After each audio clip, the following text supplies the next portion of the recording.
oh baby, oh baby, oh baby, oh baby. Wow, Dan, wow. What a week of college football. We thought week 6 was packed. Week 7 had plenty more to discuss as we come on the airwaves tonight. Yeah. LSU has just beaten Ole Miss in overtime. There are fans storming the Tiger Stadium field. We, of course, had the madness that took place on the West Coast, on the East Coast, in the heartland. College football, week in and week out now, we have come to this point where each week brings us a whole slew of new surprises.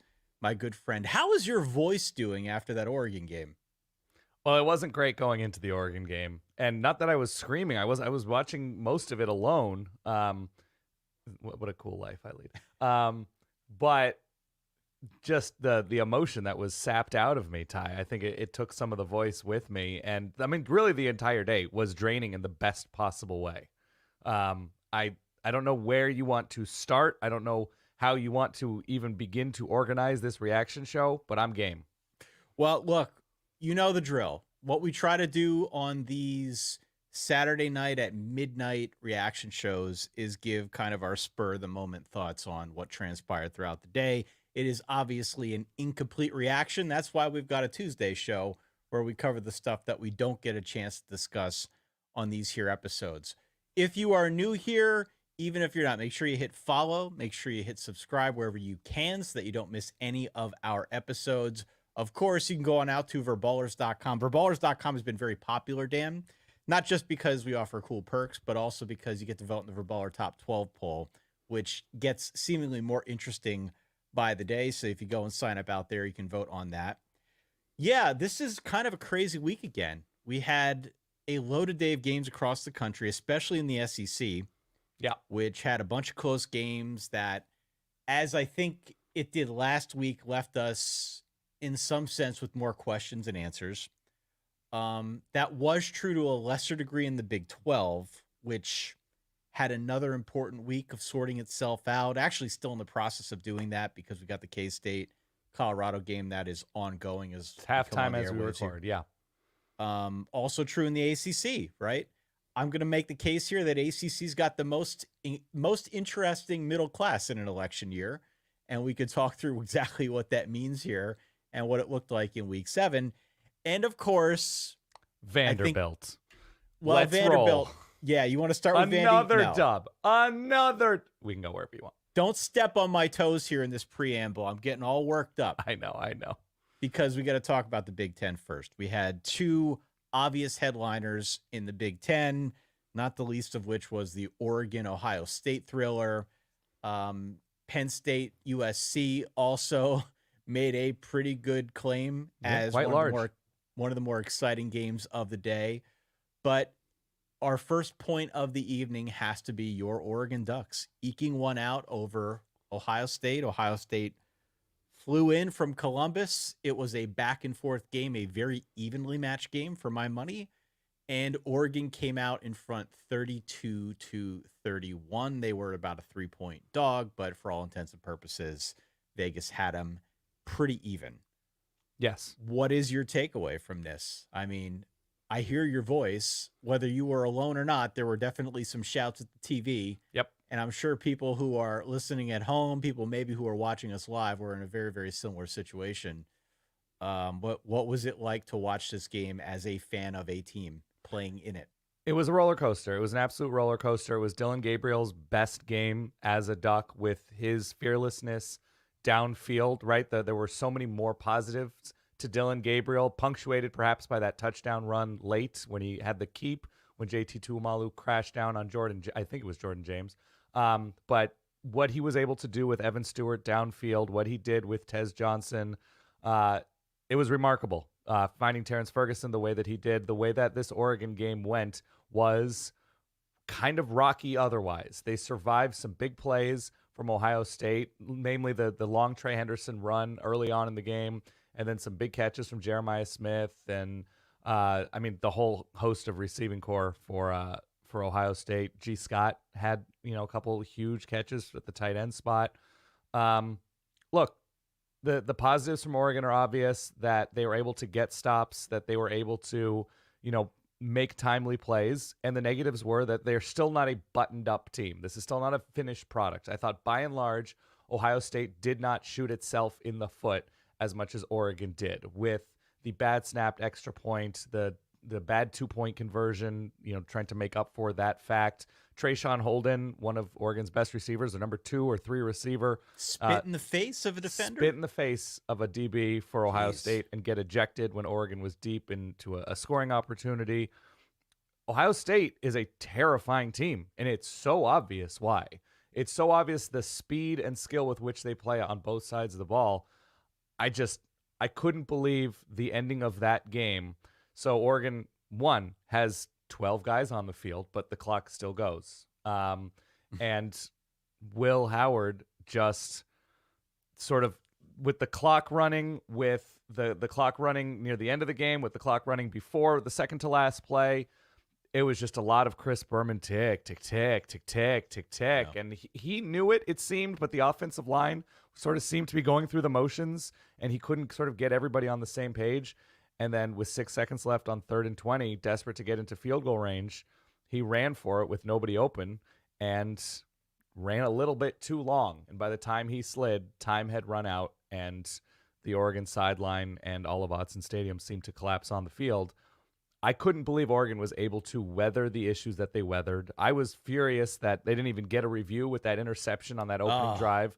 Crazy. Didn't even get a review. It was, by the way, brilliant tactical move, super savvy from Chip Kelly to go tempo, tempo, tempo, tempo, don't give them time.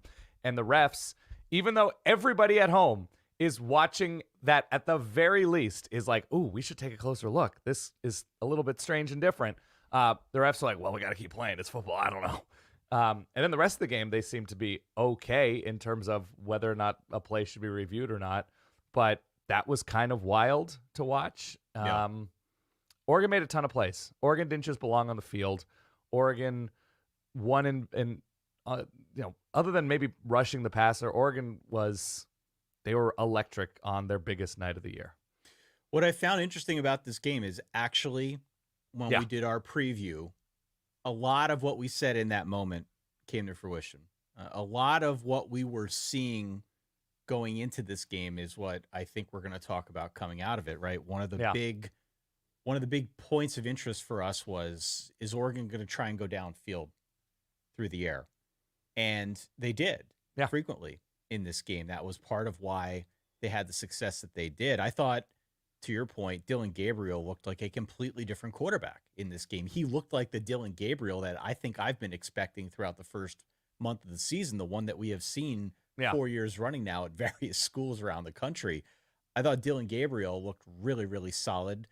341, 2 touchdowns, no interceptions. And had time, by the way. The Oregon offensive line protected him, which has not always been the story this year. Was able to buy time himself when needed, but on those longer developing downfield throws, he was protected. This vaunted Ohio State secondary, I still think is excellent, but they haven't seen receivers like what Oregon brought to the table.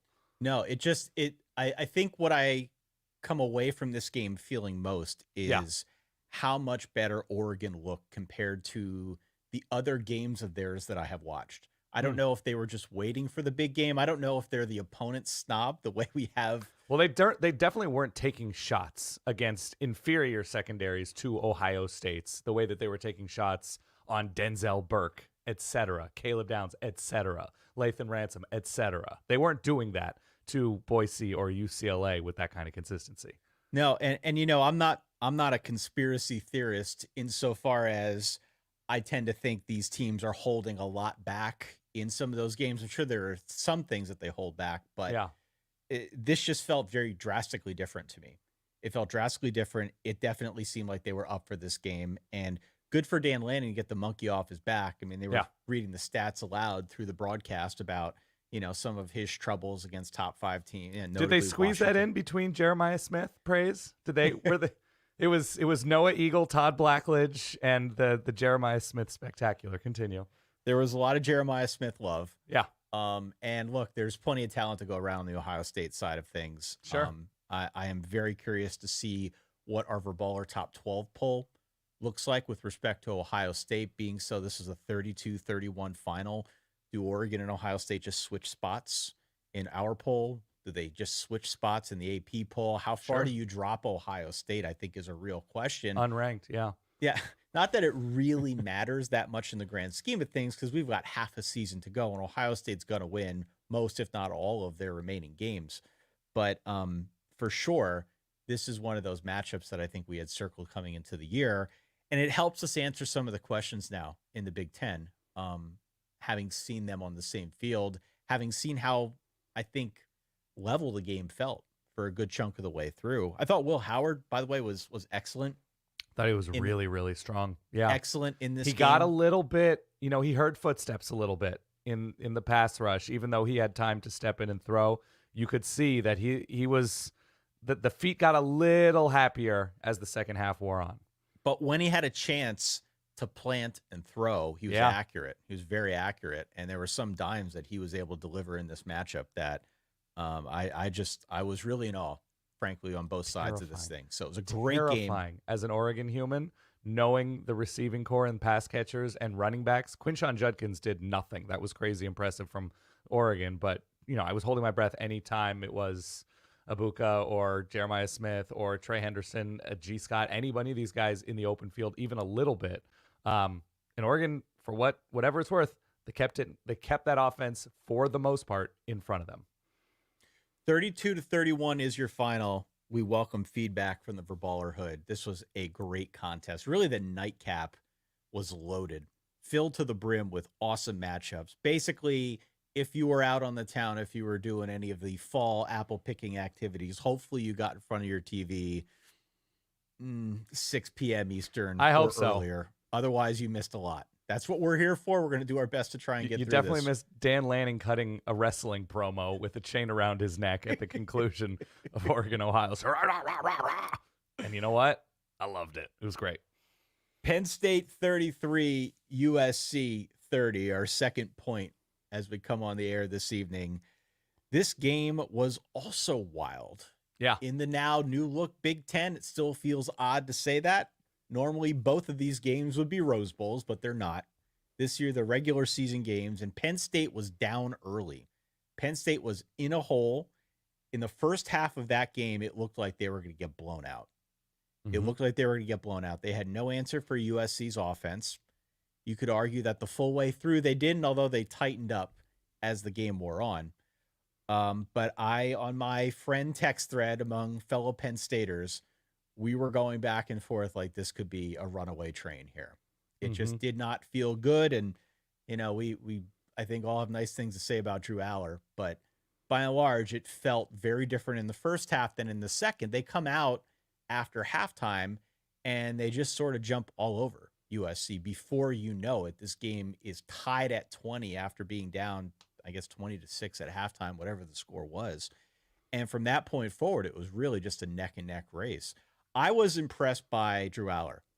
I was impressed by Aller. I thought this was the best version of him that we have seen yet in his time as a quarterback at Penn State. In mop-up duty, in starting duty, however you want to classify it. He had 391 yards. If you look at the stat line, it says 3 interceptions. One of those was his fault, in which he threw into double coverage. The other 2 were tip passes and Hail Marys at the end of the game to try and win it. I didn't realize that first one was tipped, but okay. I saw a lot of USC dudes falling into like a softer zone, and a guy picked it, but okay. I mean, I just thought that his ability to be comfortable out there was different than we had seen before. We had yet to see Drew Aller in a moment like this, and I'm thinking back to maybe the Michigan game last year, the Ohio State game last year, and granted, different offense, it's not exactly apples to apples, but I just remember coming in with all this 5-star acclaim, how on some level, we talked about it on the show, the expectation was if the running game can't get going, you need to turn it over to the quarterback. The quarterback's got to give you something through the air. Either they weren't scheming it up, or they didn't have the receivers, or he wasn't confident enough in the system, but he was unable to do last year what I think we saw him do today, and that is essentially put the offense on his back. That is what they did. They put it all on Drew Aller, and he looked very confident down the stretch in that game. It was clear he was playing with a lot of confidence, a lot of momentum. He was stepping into throws. He was accurate. I just thought this was finally the moment where it felt like he became that quarterback, the prince that was promised, as some have phrased it to me. Um, as somebody who follows Penn State very closely, that was kind of my biggest takeaway. Yeah, I mean, but the only exception I would take with what you said was if Tyler Warren is merely decent, is merely pretty good, that Drew Aller had his best game wearing blue and white, I would say wouldn't matter, but let's be real. USC would find a way to lose this game regardless. Well, like, Lincoln Riley is the Encyclopedia Brown of losing. Like, let me he tell just you, is. So the USC thing is kind of its own separate topic. By the way, Tyler Warren, 17 catches for 224 yards and a touchdown. We have joked about it now for a couple weeks running. James Franklin legit wants him to win the Heisman. He is cheesing Tyler Warren the way we do in the video game. If you've got a guy that you just like playing with, he tied the record in FBS for most receptions in a single game by a tight end. It was an incredible showing. They're going to keep doing it. They seem to be getting more creative with how they do it. And I think that's exciting now as they go a little bit deeper. Did he have him snapping to a receiver? Was that a play? And he's also one of these guys who falls into your category of a surprisingly lefty thrower when he gets a chance to throw the ball. Mm-hmm. So Penn State ties it at 30 with about 3 minutes left. USC gets the ball back. They get up to midfield with like a minute or so, 51 seconds, and 2 timeouts, I think. Instead of calling the timeouts, they let 30 seconds run off. Penn State actually calls a timeout with 14 seconds left to try and get themselves organized. Right. I think they were just as confused as we were at home, thinking, why the hell didn't they call timeout here? Mm-hmm. Why are they just letting this run off? Lincoln Riley in that moment is essentially playing for, at best, a 50-yard field goal. Yeah. With the college kickers, pretty good. Definitely. Did miss one in overtime. But letting the clock run off when you've got timeouts to burn, playing for a 50-yard field goal, then not getting it on 4th down as you throw an interception, then burning the timeouts before Penn State runs 2 desperation plays, was a masterclass in horrible clock management. He stole the mantle from late game James Franklin. It is now officially late game. It was transferred when on the pregame handshake. Yeah. It's like in boxing or in pro wrestling when they take the belt and they put it in a trash bag and then it's just up for grabs. Lincoln Riley claimed that belt. He is now officially late game Lincoln Riley. It was a horrible, horrible coaching performance down the stretch, to the point you've made a couple times over now. USC just finds a way to lose these games with Lincoln. And it's got to be frustrating as hell. I talked to a couple of our USC footballers out there. It's tough. It is tough to watch him mismanage it the way that he did in a big spot. They had plenty of chances to win this game. And they, I'm not going to say it's all because of the clock management. I don't think it's solely because of that.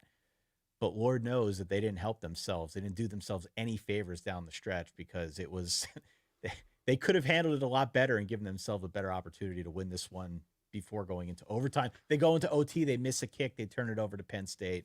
Penn State makes the kick, they win 33-30. Well, it's not just the overtime, it's not just the late game stuff. It's how many touchdowns do they score in the second half against a very good Penn State defense, mind you? 1 touchdown? Yep. So there are opportunities, right? They jump out to, it was a 20-6 lead, I want to say. Yep, at halftime. 20-6 at halftime. And so things are working, right? Even if you're using bigger plays to generate those points, and it's not necessarily that they're just pushing Penn State around or something consistently, but it's, the end around that goes for a ton. It was a couple runs from Quentin Joyner that did really well. Like, they did really well chunk-wise, but at halftime, to sort of evaluate what is and what isn't working, and to not have an offense that's at all consistent and reacting to what Penn State is doing successfully. That's why I say Encyclopedia Brown, right? It's the case of the missing W. And he's always going to find that L. He is always going to find that L. And it's a shame, because what USC has weapon-wise, what they've done improving their defense-wise, this is a team that's built to win much more consistently and in more ways. But for whatever reason, at the end of games, they just freak out. I really like Woody Barks, by the way. I mean, he's got Both those guys, Joyner too. Yeah. Ed Joyner. I mean, Woody Win Barks Joyner. is serious wiggle, and Yeah. he is tough to bring down. It is a bummer because you're right. They have great weapons. The final point on this game. Can't build an offensive line, but yes. Can't build a line. The final point on this game, and then we'll move on, is it is a good thing that Penn State has renovated the offense because the defense definitely has some questions. And maybe it's because they were up against a good offense. I don't know, but they're going to have a game coming up, a pretty big one, as I'm sure you're aware, against Ohio State a little bit later this year. And if they don't get the defense sorted, they're going to need to put up 45 in order to have a chance in that game. Buddy, I don't even fully care about the Ohio State game if I'm a Penn State. I mean, obviously you care about the Ohio State game. They're just it almost seems to be impossible that they do any worse than 11-1 at this point. Point number 3 is I'm just going to call this the SEC Q&A. Yeah. Man, we did this show a week ago, and I'm pretty sure I said that the results raised more questions than answers.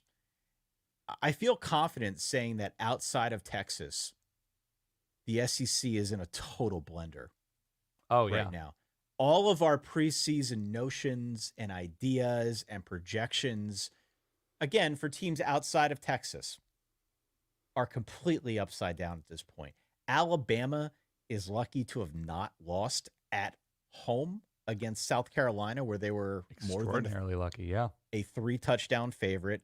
Tennessee also at home needed overtime against Florida. A good chunk of that game was a friggin' rock fight, which, where did that come from? I think they were down 3-0 deep into the third quarter.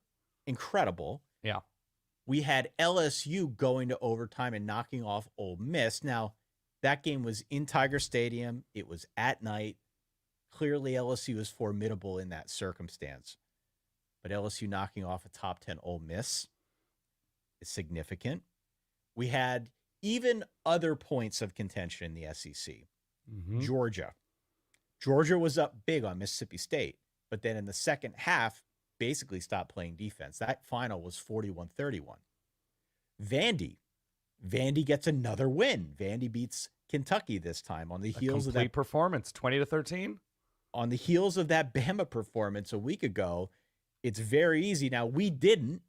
We both picked Vandy plus the points. I forget what the point spread was. Right. But regardless, you can imagine a scenario in which that emotional roller coaster winds them up in a ditch a week after against a team like Kentucky, which, no disrespect to the Cats, they're not Alabama. Vandy wins. There's just a lot going on in the SEC. Outside of that top rung, we'll talk about the Texas game next and maybe where that fits in here within context. But I guess within the SEC, Dan, what stood out to you the most of those games that I described?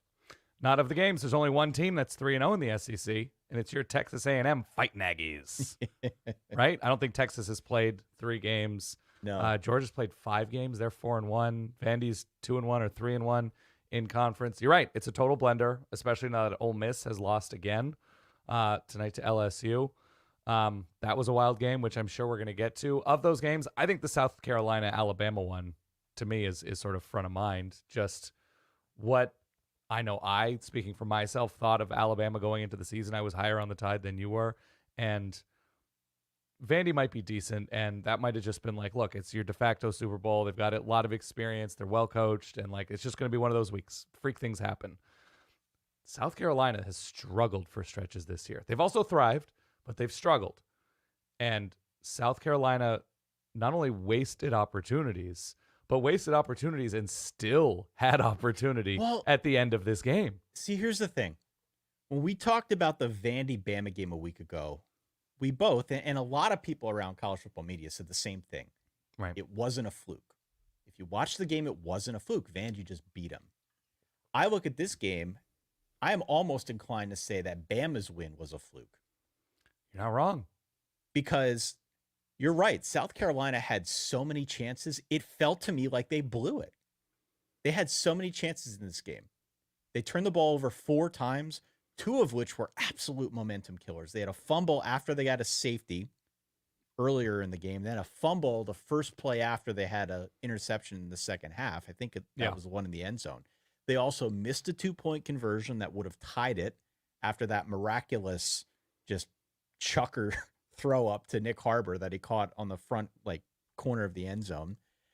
They recovered an onside kick, which maybe was the most beautiful onside kick these eyes have ever seen. It's unbelievable. What did you tweet out? 3,000 RPMs? It had like a 3,000 RPM horizontally. It was just spinning.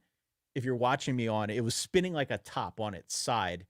And it came in at I think the Alabama special teams player did his part to try and suffocate it. Right. Do what you would do if you're playing shortstop and knock the hop down. But it had so many revolutions on it that there was nothing he could do. It bounced off him. They get the onside kick. A mysterious squirt through, if you will. The mysterious squirt through. Oh. Then they botched the clock management to a degree at the end. There were all those chances. And then there was just sort of I think the basic fundamentals of this game on the Bama side, which was they had a hard time blocking South Carolina. Yes. As does everyone, to be clear, but yes. As does everyone, but you would expect more from Bama. I do, yeah. Bama had trouble running the football against South Carolina, perhaps because of that front and some of their trouble blocking. There's a lot of pressure on Jalen Milroe in this football game. Mm-hmm. Bama's obviously a very, very good team. Don't get me wrong. But clearly, Dan, we have overestimated where they are at. They are at post-Saban into this Kalen DeBoer era. As you know full well from DeBoer's time at Washington, this was something of a hallmark being in these close games. Right. And it's not to say it's going to be this way all year, but it has become more of a trend than I think we ever could have expected. I think there's something about the SEC right now that the floor seems very high for basically everybody, that you can be pretty sure that every team does 2.5 things at least very, very well. And if it's South Carolina, right, it's getting after the passer, it's special teams, it's sort of creating plays out of nowhere in the case of Lenoris Sellers, and retracting plays out of nowhere also if you're Lenoris Sellers. And look, if you were to bring in somebody that knew nothing about the sport, you were bringing in a buddy from Belgium or something and be like, who do you think got upset in this game or was able to hold on and avoid the upset? To your point, very difficult to see, very difficult to know, given the back and forth. And you talk about the pressure on Jalen Milroe. It's not just pressure from defensive ends and blitzes. There's a pressure put on him unofficially by Alabama to do everything. Yeah. To pick up every yard, to make every explosive play. And yes, he's a dual threat quarterback, and that's part of the gig. But with no help from the offensive line, inconsistent receiver play, running backs not flashing like we thought they would consistently, if he's not having a Heisman caliber game, they can lose to just about everybody in this conference on the right day. Well, and what's really interesting now, especially in light of what we saw this week, Alabama and Tennessee play next week. Georgia and Texas play next week, right? This SEC schedule is only going to get more interesting now from here on out because we have so many questions about these teams. The Tennessee game, the Tennessee-Florida game, to me blew my mind. Man. That blew my mind because what's the rub been on Florida? The rub on Florida has been they don't play any defense. 3 years running now, they haven't played any defense. Now, I pointed out on the preview that I thought there were signs there that maybe there are aspects of the defense that have improved. It's still not a great defense. Right. That being said, this game was at home in Neyland Stadium in Knoxville. 3-0 at halftime? Yeah. 3-0 in favor of Florida. Yes. In favor of Florida. They didn't even score the 3 points. They came on like a freight train in the end. Obviously, they end up winning this game. Tennessee does, yeah. It's a clunker. It's a clunker. But the question is now, after I think a couple weeks of signs that Tennessee isn't as bulletproof as we thought after the NC State game, it's fair to start wondering now where their place is. I voted them number 1 a couple weeks ago. Look at you. Not doing that again. Not doing that again, Dan. So where do we stand here as we look at Tennessee and as we look at Ole Miss now? And LSU, right? LSU kind of like the forgotten team amid all this. It's gotten very, very dicey trying to sort out who belongs where. It's it's sort of a case of it's very difficult to play a complete game. And we had sort of figured maybe, or I had sort of figured, speaking for myself, that based on the first 3-4 weeks of the season, that Tennessee was going to continue to play to like their 94th percentile performance, 98th percentile, 91st percentile. And then you look at the Oklahoma game, which I still claim is decently impressive, all things considered. On the road, tough place to play, tough defense. Arkansas game, and now the Florida game. OT, win your clunkers. Winning is always better than losing. Win is a win is a win. Good teams win. Tennessee's good. They're not great. They're not on a great tier. They don't show up at the same time. The defense has, by and large, looked really great this year. It's not good enough. It's not good enough against some of these teams who circle Tennessee on their schedule, look at a Tennessee offense with an inexperienced quarterback and say, I think we can trick him a little bit. I think we can get under his skin a little bit. I think we can make him think a little bit longer than he'd like to, a little bit. And obviously that's what Florida did today, forced him into some mistakes, got the offense out of rhythm. Same for Arkansas, same, and especially in that second half against Oklahoma. I maintain Tennessee is good. They're most certainly not on that top tier right now. No. And Ole Miss isn't either. Ole Miss Nope. isn't either. There might be a conversation for LSU. I don't know. But who's on that top tier in the SEC right now? I think it's just Texas. It's just Texas? I think it's just Texas. What about A&M? I'm not putting A&M that high. Their loss was game one to a decent team. Their loss was game one to a top I would say 10, a good team. Yeah. top 10 caliber team in Notre Dame. But outside of that, beat Mizzou. I don't think we're as sold on Mizzou. Didn't just beat them. They pounded Mizzou by 31. They did what a great team. I don't know if Texas A&M's great, but they did what a great team should do if they're going to be considered great.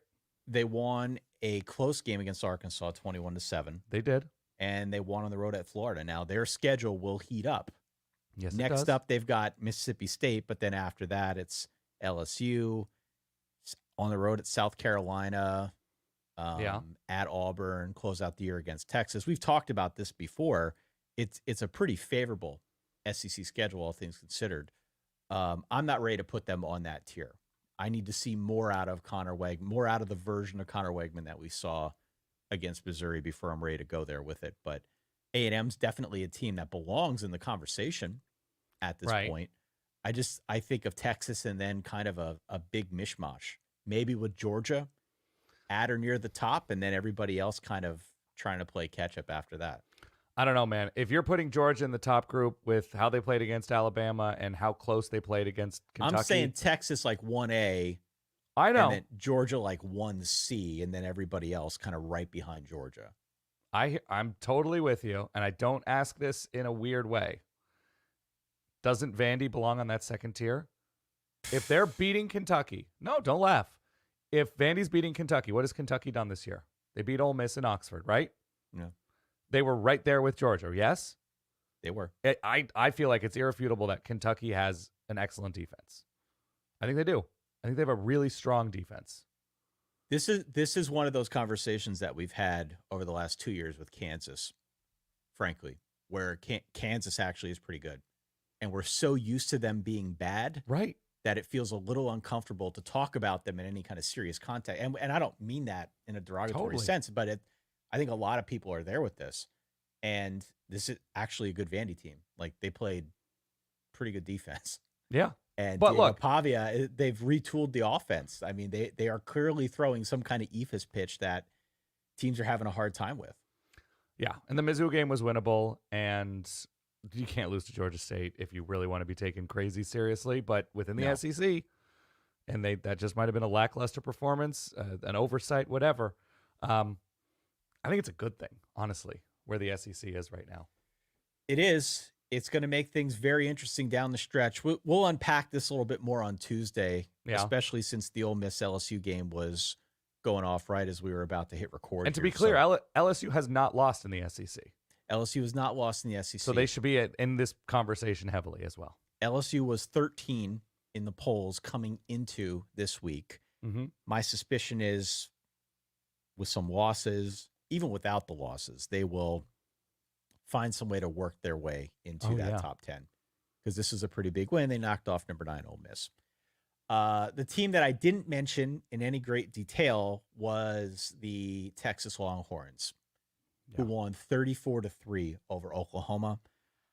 Honestly, my takeaway is less on the Texas side and more on the Oklahoma side. Oh, man. That's not nice. That's not fair. But continue. Why don't you go first with Texas then? Why don't you go first with Texas? Tell me what your thoughts are on Texas. Quinn Ewers looked off for a chunk of this game, found himself as the game wore on, ran the ball well.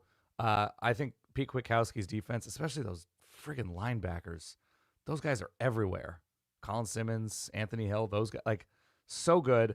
And we can, yes, I think you're right to say that the more interesting talking point might be what's going on with Oklahoma and the injuries and the quarterback situation, the offensive situation, and the receivers and the passing game. I think that's all correct.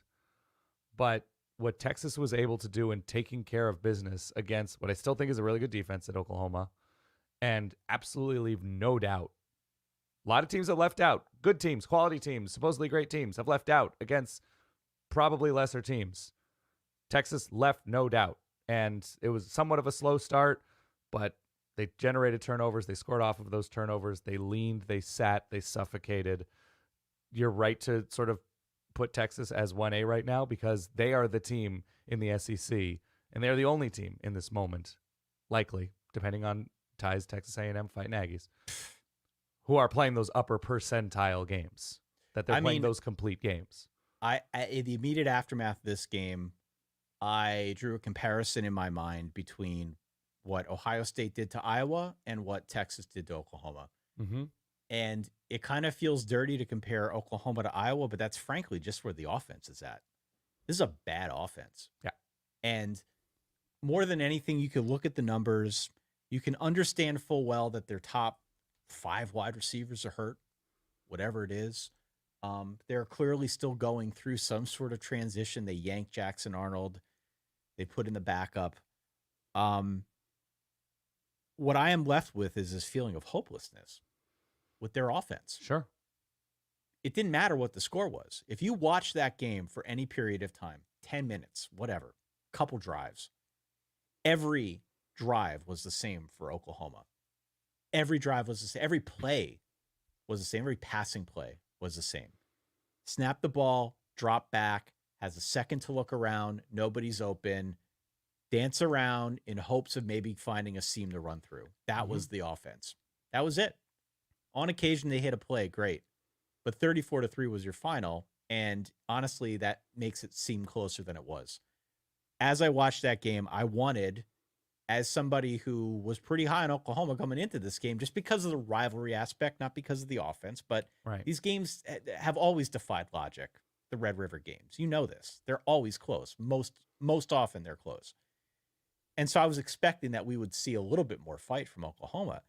This was a hapless offensive effort, and I don't know where they go from here. I suspect if you get a little bit healthier out wide, that will help, but you still have to have somebody throwing the ball. And a plan, and a line. And a plan. And that was the other thing, too. As I kind of posted some stuff online, there were a number of Oklahoma people who did chime in and say that was actually their biggest problem with it. Their biggest problem was they know what they're up against given injury situations. Right. They know what they're up against given it's a good team on the other side in Texas with a really solid defense. But the sense of not knowing what the plan is makes it really hard to feel good about anything. Agree. And so I don't know, man. I don't know what to make of Oklahoma. We knew that the schedule was going to be brutal coming into this year. That is no great surprise, but I think we all expected that this team would be in a much, much better place than it is right now on offense. It seems like they are playing with what we think is a good defense, but in a very Iowa sense, no offense. There's also, Brent Venables has been there for years now. So there's levels to this, right? You take over a team, you try to make it work with whoever's there, and any transfers you bring in, you see what you have, you see what you don't have. You hit the portal some more, you recruit super hard.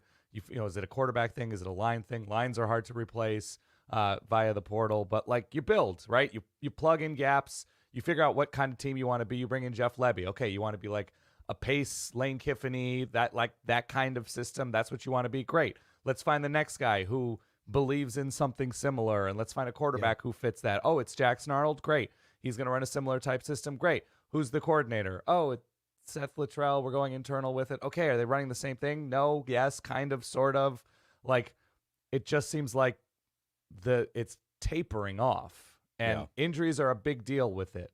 But if you're Brent Venables and you're recruiting super well and you're a transfer destination, which they should be, Oklahoma always should be. It's a huge deal. It's a huge program. And this is what they look like in year 3 after benching their 5-star blue chip quarterback of the future and sort of essentially abandoning that path for the program. And he's gone, by the way. He's going to leave after the season. It's not official, obviously, but I think we can see the writing on the wall because that's where college football is. Jackson Arnold's going to leave now.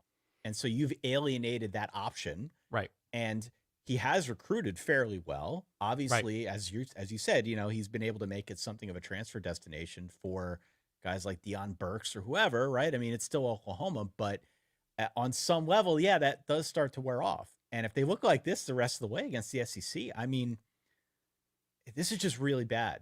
It was really bad against your biggest rival. And this is the kind of stuff that drives people crazy when you lose to your rival like this. And it's an ideal situation, right?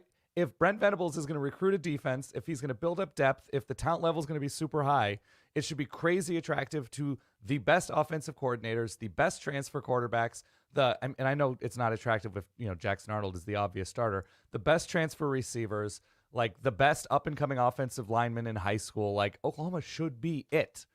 And even in the move to the SEC, in year 3, there's this kind of fall off. I don't know, man. It's pretty worrying. I mean, the vibes at Oklahoma are bad. Yeah. And I think it's meaningful to say that they're worse at Oklahoma right now, at least from the sentiment that I've gotten. You guys can yell at me if I'm wrong about this. Right. From just kind of the straw polls that I took. It seems like it's way worse at Oklahoma than it is at Florida. And it's been horrible at Florida, but at least it feels like they fought in this game against Tennessee. Right. And I maintain that Florida has gotten better and is not as bad as many people might think, given the narratives that are out there. But Oklahoma just feels different right now. Yep. And it's not a good thing. It's not good at all. Where are we going next? ACC, Big 12, anywhere.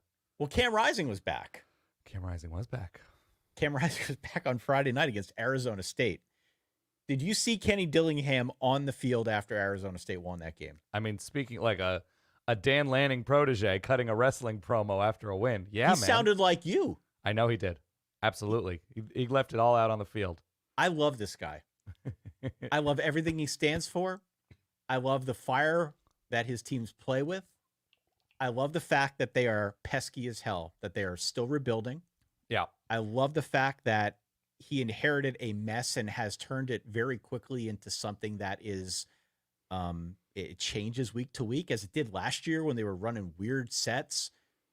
They again are doing really creative stuff with offense. If you watch that game, some of the play calls, and it just seems like they are having fun out there. Be real, Ty. You love Cam Scadaboo's midsection. I mean, who doesn't? Yeah, of course. But they win this game. They win this game by a 27-19 score over Utah, which only further makes the Big 12 in a state of disarray. I can't help but feel very underwhelmed now that Cam Rising is back. Like, we waited all this time for him to come back. Mm-hmm. I thought he looked bad. I don't know if it was rust. I don't know if he's still hurt. I think he's still hurt. I mean, he was 3 picks. I mean, and they were ducks, Dan. It didn't seem like his passes had any. I compared him to you when we talked earlier to Eddie Harris from Major League One. Mm-hmm. There was just no zip on anything. He's got the glove on. It felt very off. He was late. He was behind guys. If this is what Utah was hoping to get back, maybe not this version of him, but the version that they got was not good enough to beat a team like an ASU. ASU, by the way, is 5-1. Point that out. But coming for that Big 12. ASU winning 27-19 over Utah on Friday was a very big deal. We've also got the situation now where BYU continues to roll in the conference. They hammered Arizona 41-19. And again, the weird thing about BYU is something of a mirage. Now, maybe not the kind of mirage that I said before where I don't trust them at all. Right. but they're the type of mirage that if you don't watch the games and simply look at the stats, you will look at the score and say, how did they win? Right. How did they score 41 points with these numbers? Well, today's mirage was they made their secondary look like Arizona players, and Noah Fafita kept throwing it into that mirage. So we've got the BYU thing. We had Iowa State going on the road and taking it to West Virginia. My lock, West Virginia. Which is a real nice win for Iowa State, who is borderline top 10 team. They're quietly creeping their way up there. So good. To go on the road to West Virginia, more town at night. Jaden Higgins for Iowa State. Rocco, your boy, another really strong night from him on the road. The defense really tightened up against CJ Donaldson and Jaheim White. Like, I don't know, man. This Iowa State team is something good. And then we've got the game that's going on now as we're recording, which is in the third quarter. Let's try not to do what we did with Miami a week ago when we talked about any team winning or losing. We'll just say that the game is ongoing between K-State and Colorado. Just track a reaction to each of the potential outcomes.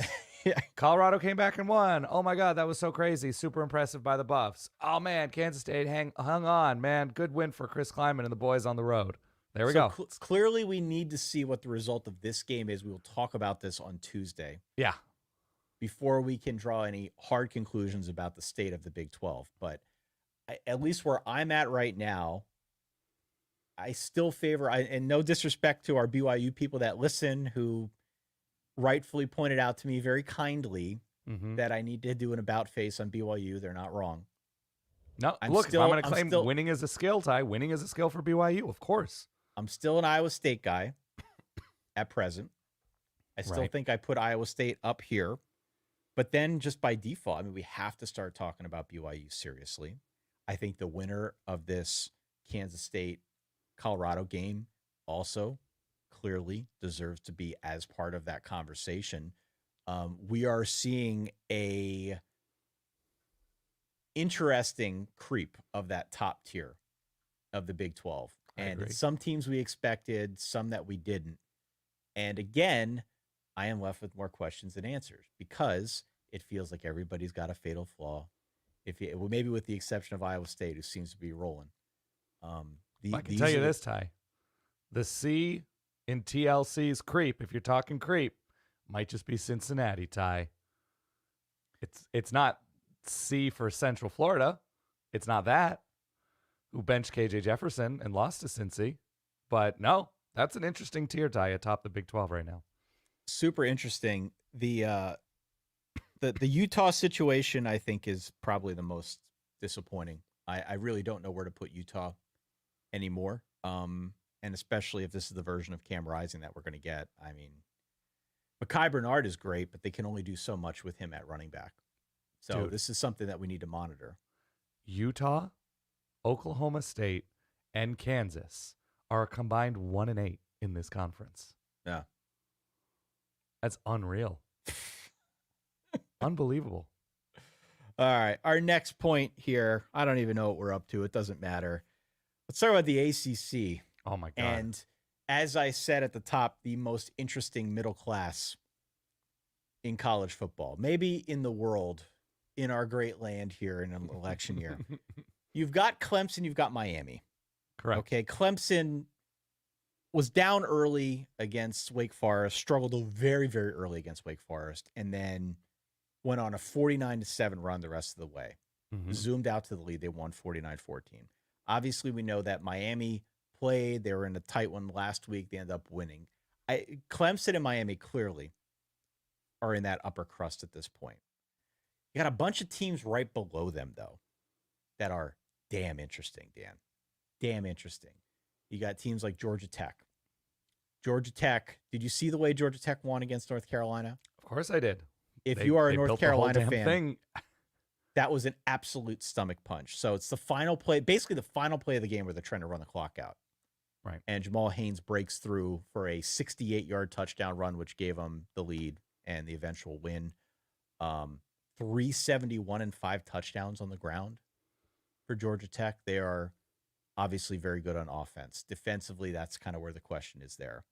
Pitt did not play a great game. Justin Wilcox totally had Eli Holstein in a bit of a headlock. Mm-hmm. Pitt ends up winning 17-15. My Pitt -3 lock did not hit, though Pitt did win.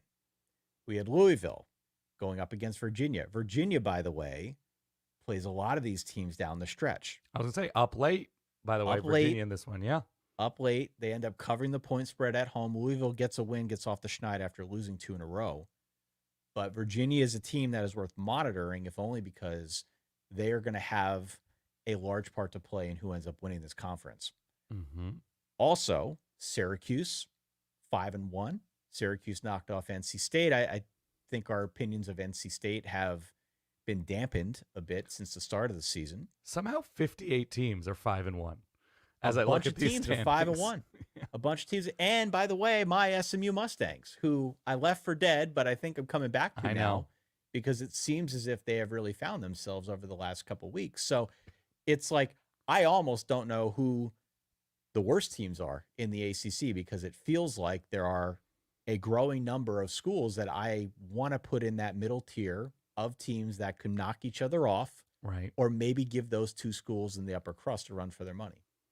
Well, I think it's probably Florida State in this moment, even though they've technically won an ACC game over Cal.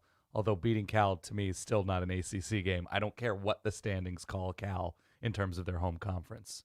NC State's one of the worst. North Carolina's one of the worst. I thought Wake put up an interesting performance for a minute against Clemson, but I don't know. I think Stanford's probably in that conversation right now.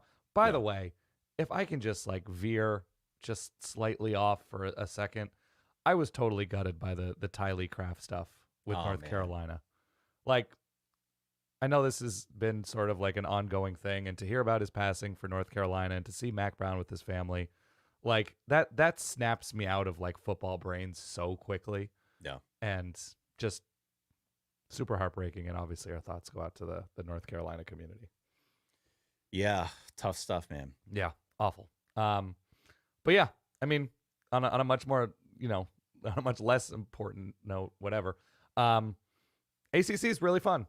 It's really, really fun football for the most part, especially story-wise, right? With where Syracuse has been, with where Pitt has been, with the mystery of SMU. I don't know. Virginia looking pretty feisty this year. Boston College, we didn't know what to expect, and they come out of the gate strong.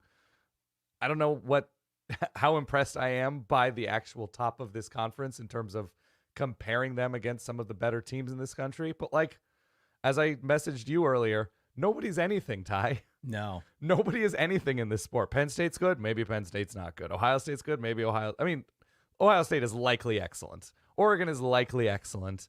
Texas is likely excellent. But outside of 6 or 7 teams that we think are likely very strong, it's week to week, and that's great. It's week to week. The ACC is definitely worth monitoring because, again, I think we've got this growing middle class of teams that are just interesting. Right. There is the Notre Dame story, too, which is sort of ACC adjacent. They beat Stanford this week, but Notre Dame goes out there a couple weeks back. They lose to NIU. And I have been here on this show for a couple weeks running now saying Riley Leonard ain't that good. He ain't that good. He is not him. They're not getting what they wanted from Riley. But, well, they have started to kind of give me that big stanky butt. They have started to rejigger things a little bit. Yeah. And I think what we saw today, albeit against Stanford, was very promising. Riley Leonard completed passes to 11 different receivers. He was much more likely to go down the field, seemed comfortable doing so. Was throwing passes on a rope over the middle to guys running slants, things of that nature. It didn't seem as if he was snapping the ball and looking at the line the way that he had in previous games this season. There was a little less inclination to snap the ball and then automatically run. He still ran a fair amount. That is clearly going to be part of this offense moving forward. Right. There's no secret about that. But it seems as if there was a concerted effort through Notre Dame's bye week and then today in this game against Stanford to try and develop that passing game a little bit more. It felt a lot more balanced to me. Right. I am taking it with a grain of salt because it's Stanford. Okay, I get that. But just to see it on display I think was really, really promising now. Who's the biggest challenge left? SC? Navy? The biggest challenge left is definitely USC. Okay. You could probably make a case for Army. You could probably make a case for Navy. I don't know if that's the kind of case that's going to hold up around the office water cooler. Okay. I've been in those conversations. People kind of shrug off a Service Academy, even if they're undefeated and actually quite good in their own right. They also have Georgia Tech this coming week. It's 3 good running teams. 4, USC is too. It's a lot of teams that are going to either win or lose that game on the ground. So there are some teams coming up here that I think offer an interesting wrinkle that Notre Dame's going to have to contend with. I don't know if any of them are balanced enough on both sides of the football or on both sides of one side of the football to truly knock them off. But we did see NIU do it in Notre Dame Stadium a couple weeks ago. So who's to say? Notre Dame is interesting because they've got one loss, because the schedule is incredibly favorable, and because I think what we saw today was a step forward. So I remain optimistic. Where do they measure up in terms of, the nation's best right now? If they're likely going to, win double-digit games, they're gonna win double-digit games. I think at this point, anything less than 10-2 is an abject failure. I have them right now, kind of on the fringes of the top 10. Okay, on the fringes of the top 10, and that's subject to change each week because I think many of the same curiosities we have about Notre Dame could be asked about a number of the teams in front of them right now. Better than Iowa State on a neutral field? I probably would go Notre Dame over Iowa State neutral field, yeah. Interesting, okay. But a number of the teams in front of them, maybe not Texas, maybe not Ohio State and Oregon, maybe not Penn State, but most of the others that we would put in that top 10, a lot have the same questions as Notre Dame.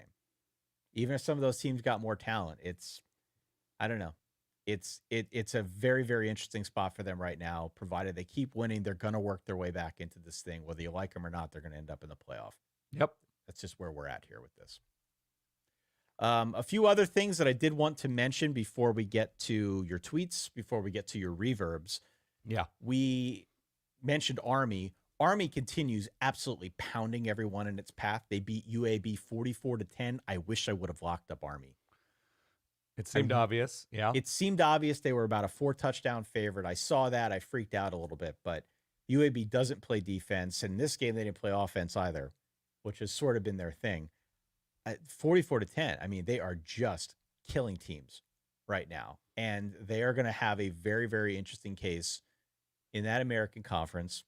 I still think Boise is probably your G5 representative. Push comes to shove. But if Boise drops a game, if it does end up being Army-Navy for the American title, I still think that is a very, very compelling storyline to pay attention. Navy didn't play today, but Army did. Army won by 34. I also want to give a shout out to the choke hold, baby. Okay. Nevada knocked off Oregon State 42-37. Nevada was, by our projections, by many projections, one of the worst teams in college football coming into this season. It seemed like a total rebuild. It's just a tough job. It's a tough job. This program was ripped down to the studs. They gave it to Jeff Choate, and they have been pesky as hell. They have been a pesky team. To beat Oregon State today is a really big deal for them. So kudos to Nevada for a job well done. Sorry, Oregon State people who are out there. It didn't sound like you were that sorry. I'm sorry. I'm not sorry. Wazoo knocked off Fresno in a game that was of particular interest. This is one that I think you were pretty high on Wazoo coming into it. Did they win on a pick six? Did I see that? I have this recorded. Yeah, I mean, it was midway through the fourth quarter, and effectively it cost Fresno the game from Mikey Keene. Fresno's defense seems like it is coming back after what was a really bad season a year ago. Right. And I don't know if the Washington State offense was super impressive. It was very conservative. It felt kind of like it went away for long stretches of this game. And Fresno had chances. They kind of did themselves in this one, Dan. So it's one of those deals where if you're a Fresno fan, you kind of feel sick because I think you feel like maybe you had better opportunities in this one. Instead, you end up losing by 8. Yep. Shall we read some of those tweets Would that love have been to. floating around the Verballer hood? We asked you throughout the course of today. I am a blank fan, and right about now, I feel blank. Roll. Play.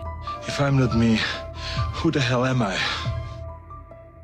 Went all across the web on Twitter, on Facebook, on Instagram, you name it. We got a ton of responses here, some in conflict, frankly, with one another, many in agreement. Pull out some for me that are exciting to you. I'm a Texas fan, and I'm feeling oh so back, baby. All those years in the trenches, and the haters are real quiet right now. I got pseudo yelled at by my brother-in-law, who is a diehard Texas fan and alum. And he's like, you should be saying nice stuff now. You should be saying nice stuff. Blake, Texas is very good at college football. Yeah. I'm an Iowa State fan, and I'm feeling heartburn. Okay? I'm an Iowa State fan, and I'm feeling undefeated. That's good. I'm a West Virginia fan and don't know how to feel, as we are 3-3, and our losses are to teams who are combined 18-0. So if Notre Dame is an opponent snob, then West Virginia is a loss snob. They only lose to undefeated teams. I'm a Wisconsin fan, feeling happy to watch football for the first time in 5 years. Destroyed Rutgers, Ty, as I'm losing my voice. Yeah, I'm going to bring up some of these points here as we close out the show. Some of these finer points that we didn't get through at the top. Yeah. But yeah, that was something else with what Wisconsin did to Rutgers. I'm a Clemson fan. I'm feeling hidden and happy. Okie doke, John. I'm an Oregon fan, and I'm feeling sweaty, real moist all over. Okay, Brandon. I'm a UCF fan, and I'm feeling like Gus should retire to the country club golf course. It's not been a great stretch for UCF. No, it has not been great. They haven't put up 20 points in consecutive weeks, and they've lost 3 in a row now. I'm a Notre Dame fan, and I'm feeling bored. The schedule sucks, and I want to see meaningful games. Fair. I'm a Penn State fan and feeling freaking fantastic. Huge, gutsy, meaningful win. Penn State did what only a school like Minnesota could do and beat USC late. Yeah. By the way, for people who are watching on camera, I am paging through all the responses that we got when I posed the same question out on Instagram. I'm a Michigan fan. I'm feeling utterly disappointed, but still salivating over last year's title, which I think is fair. Good. South Carolina fan, feeling crushed, ... again. I'm a Florida fan, even though it's 10-10 right now in the third quarter. I feel like the game is over. I'm a Vols fan. I feel broken inside. Ooh, in a win. A lot of big emotions here. Big emotions coming through in the Verballer hood. Love that. We appreciate everybody writing in. Some of the points that were mentioned here that I don't think had a chance to get through. We talked a lot about what transpired in the ACC, but some of these other games in the Big Ten, Iowa throttled Washington. Oh, man. Iowa throttled Washington. They turned Will Rogers over a couple times. They had a fumble and a pick. Iowa's essentially running the Michigan offense, is what I'm going to start saying now. Because K. McNamara had 108 passing yards, 2 touchdowns, but just one away through the air, 220 on the ground. Did Iowa's leading receiver have 1 catch for 30 yards? Is that what I saw correct? Okay. I believe so. But a big win, 40-16. Huge. 20 at the half. Split it evenly. 40-16 over Washington in a dominant effort. You mentioned the Wisconsin game. They outgained Rutgers 549 to 271. Yep. Rutgers also running a bit of the Michigan offense with 103 passing yards. The Illinois-Purdue game was kind of nuts. Whoa. Wild game. Yes. Purdue was down 27-3 at halftime. They mounted a furious comeback. Still lost, mind you. 40 second half points? Yeah. 50-49 was your final. Illinois wins that game. Yes. And then if you go back to earlier in the week, we had Northwestern winning by 27 over Maryland, 37-10. In College Park, yeah. In College Park. A lot to unpack with all of those games. As for what else transpired around the country, Dan, we've got some of these games that are going on now, and we've got some more Group of 5 action that I think we need to get through on Tuesday. But by and large, that is what the Verballer Hood was reacting to. Yes. Here are your Week 7 Reverbs. You gave us a call at 855-REBEL-3. Have a listen. This is Will from Maine. What is happening? Oklahoma can't play offense. Georgia and Alabama can't play defense. Army is 6-0. Well, at least UMass still sucks, so that's a comfort. Hey, this is Heather from Montreal, Canada. It's Lindsay from Louisville. Dan and Ty, it's Jeffrey calling live from the State Fair, Texas. It's not that Texas crock pot in Oklahoma today. We deep fried them. Hook 'em hard. Ty, Dan, guess who got murdered? Texas on top, and OU sucks. Hook 'em horns. Dan, Ty, the Hawks were rolling, so you know I had to go visit the best video game store in all the land, Quick Save Games in Madison, Wisconsin. Go Hawks and go Quick Save Games. Just wondering, Alabama beat Georgia, but did they realize that they had the rest of the season to finish? It's time to talk to your kids about James Franklin winning a big game on the road. We are, baby. Pitt did a Pittsburgh week thing for this game. They had Pat Narduzzi dress up as Mr. Rogers. I can't imagine a worse neighbor than Pat Narduzzi. He would be yelling at all the children. The children would not want to come to his house. All right, hail to Pitt. Let's go. If we've learned one thing about Illinois this year, if you do not drop back pass against them in overtime on the game-deciding play, win your clunkers, baby. ILL. I don't know if BYU is actually that good, but I'm living in the moment. Go Cougs. This is Shay. I have a message for Fresno State starting quarterback Mikey Keene. It's something my dad would say to me all the time when I was growing up. I'm not mad. I'm just disappointed. If you ain't Gator, you're Gator bait. And tonight, the Tennessee Vols aren't Gator bait. 5-1. That's all that matters. Quack, quack, quack, quack, quack, quack, quack. Crying Ryan Day.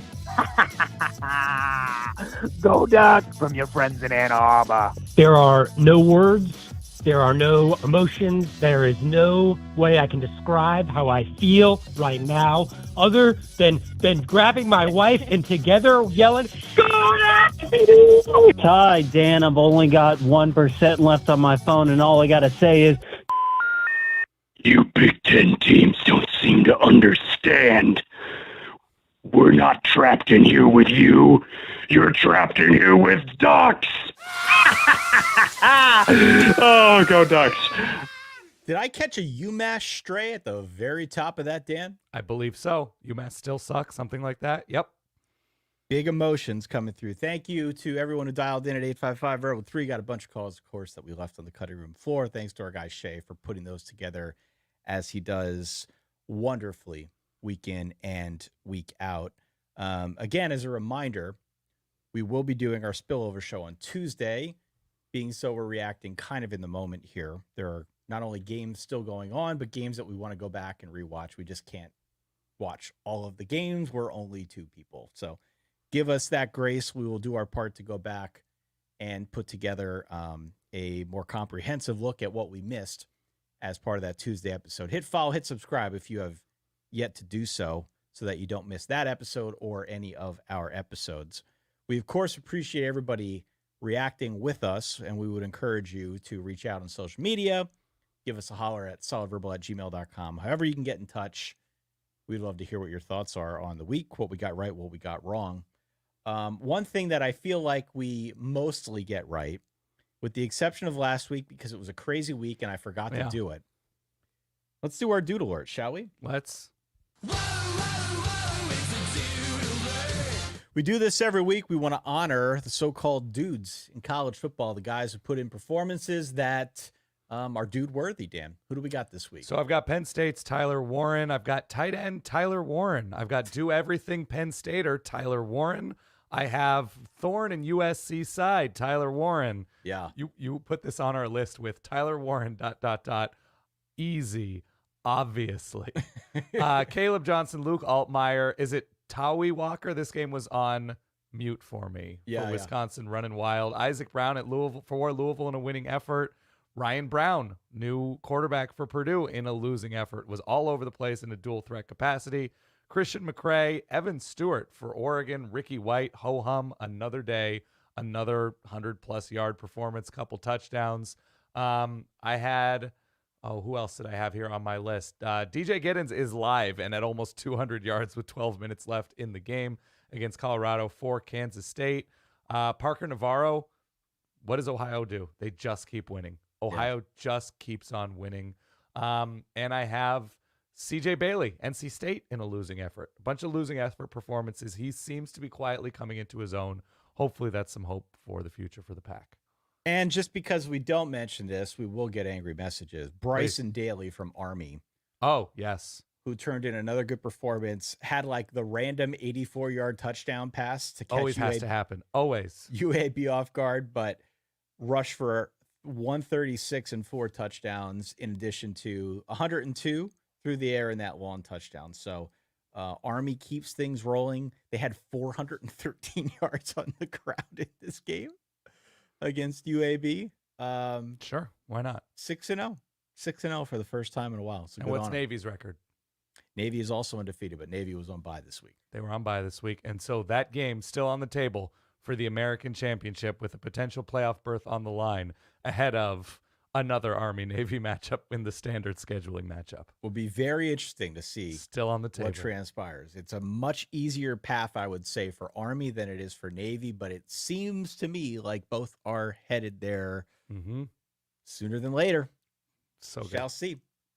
Thank you, one. Thank you all for tuning in with us as we react to all things Week 7. It was another banger of a week. Guess what? Week 8 is going to be another banger of a week. I can't wait. It looks so good.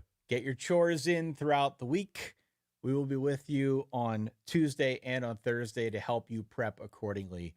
But we have now rounded this bend, Dan, officially into the second half of the 2024 college football season. And this is when things are going to get interesting. These are when conferences are going to break themselves into pieces and reform before our very eyes in probably shapes and colors and whatever that we could not have possibly expected. That seems to be the road we are walking down. So yes, I am excited to walk that path with you. And of course, with our Verballerhood, make sure you hit follow, make sure you hit subscribe. Check us out at verballers.com if you want to vote in the poll. And as always, give us a holler. We'd love to hear from you. For myself, Ty Hildenbrand, for that guy over there, my good friend Dan Rubenstein, thank you so much for downloading, listening, supporting, hanging out with us once more. We'll talk to you all soon. Stay solid. Peace.